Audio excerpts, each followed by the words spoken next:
سلام. امروز میخوام بازار بزرگ نجف رو بهتون معرفی کنم که به زبان عربی بهش میگن سوق چیبیر.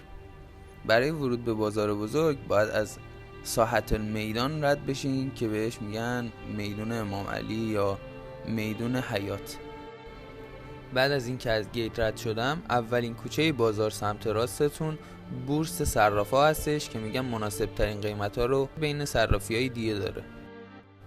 بازار بزرگ مابین خیابون صادق و خیابون زین العابدین هستش.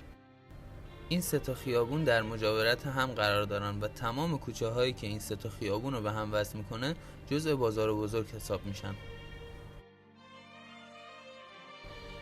این بازار خیلی حس خاطره انگیزی داره و هر کی اومده نجف از این بازار یه خاطره خوب داره.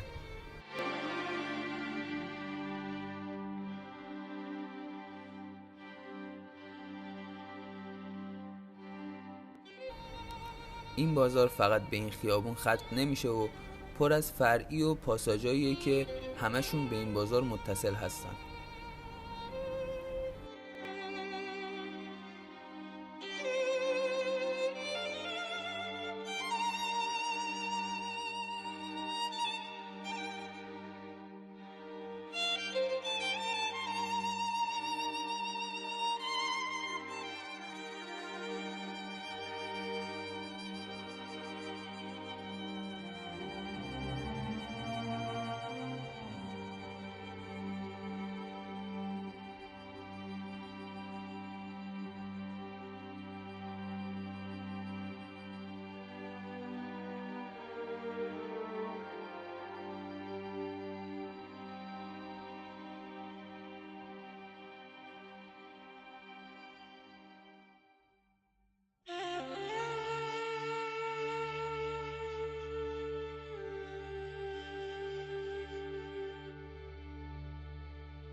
انتهای این مسیر میخوره به درب ساعت حرم حضرت علی علیه السلام.